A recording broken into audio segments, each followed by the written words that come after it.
Assalamualaikum warahmatullahi wabarakatuh. Nama saya Kausul Hasan, NPL 50252011091. Pada kesempatan kali ini saya akan menjelaskan tugas akhir saya yang berjudul klasifikasi jual beli saham berdasarkan data historis dan analisis sentimen berita menggunakan deep learning. Latar belakang dari penelitian ini adalah instrumen keuangan seperti saham sangat dipengaruhi oleh berbagai faktor seperti kebijakan makroekonomi serta kondisi sosial dan politik.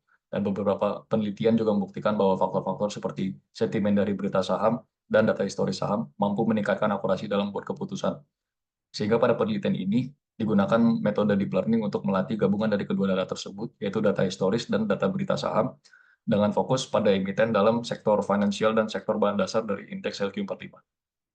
Ini adalah flowchart dari rancangan sistem yang akan dibuat. Lalu dataset yang digunakan adalah dataset BBRI, BMRI BBCA, BBNI BBTN, yaitu dataset sektor finansial, dan SMGR, BRPT, INTP, INCO, dan MDKA, yaitu sektor bahan dasar. Ini untuk uji coba dan evaluasi yang akan dijalankan. Lalu uji coba pertama diawali dengan membandingkan model pre-train yang terbaik menggunakan perbandingan tipe data dan perbandingan confidence level. Dan pada hasil ini didapatkan Pemberton merupakan model yang terbaik dibanding lainnya. Selanjutnya dilakukan hyperparameter tuning berdasarkan nilai-nilai yang berbeda pada max length, batch size, dan learning rate. Selanjutnya dilakukan pseudo labeling dengan 3 skenario, yaitu pseudo labeling secara satu persatu atau dilakukan per emiten, pseudo labeling dengan setiap sektor atau pada masing-masing sektor finansial dan bahan dasar, dan yang dilakukan dengan semua emiten secara sekaligus. Lalu ini adalah hasil akurasi di mana dapat dilihat skenario pertama menghasilkan hasil yang lebih baik dibanding lainnya. Lalu ini adalah kesimpulan dari uji coba pertama. Selanjutnya pada uji coba kedua, dilakukan perbandingan target hari, di mana target 50 hari menghasilkan akurasi yang jauh lebih baik dibandingkan target hari lainnya.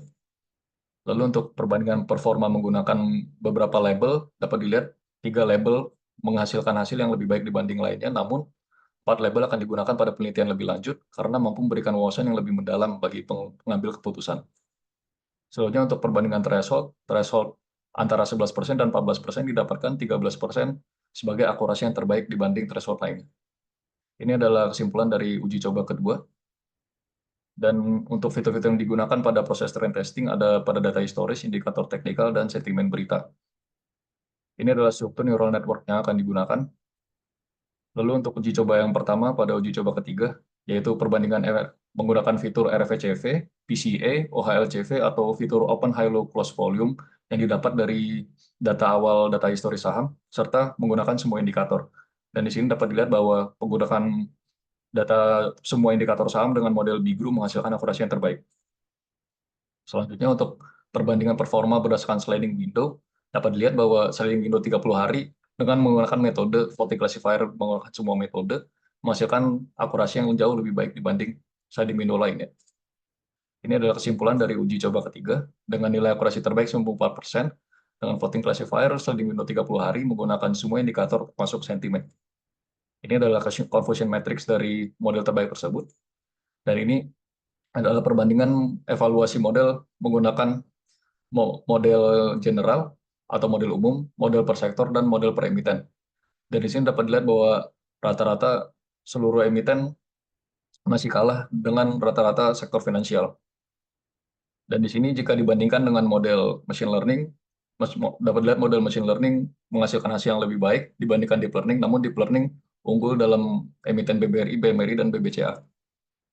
Hal ini juga dapat dikarenakan karena strategi yang digunakan pada penelitian ini adalah strategi BBRI atau strategi yang dikhususkan untuk sektor finansial. Untuk kesimpulan akhir adalah praproses analisis sentimen berita saham diawali dengan terjemahan, case folding, tokenisasi, dan penghapusan stop word, serta pemilihan model terbaik yaitu Finberton, dan dilakukan hyperparameter tuning dan pseudo labeling dengan hasil terbaik pada pseudo labeling per emiten. Lalu strategi BBRI ditemukan dengan target 50 hari dan threshold 13%, mampu menghasilkan yang lebih baik, dan namun disarankan analisis individu dan penyesuaian parameter seperti target hari dan threshold. Untuk evaluasi terakhir dapat dilihat bahwa menggunakan semua indikator termasuk sentimen dan sliding window 30 hari dengan voting classifier dapat mencapai akurasi hingga 94%. Untuk sarannya adalah dilakukan manual label sentimen yang lebih merepresentasikan untuk setiap skenario. Lalu untuk diperlukan pengaturan parameter ulang pada uji coba 2 berdasarkan strategi yang ingin digunakan. Dan untuk uji coba 5 lebih baik jika fitur sentimen dibuat lebih banyak dan kompleks. Terima kasih. Itu sekian dari saya. Wassalamualaikum warahmatullahi wabarakatuh.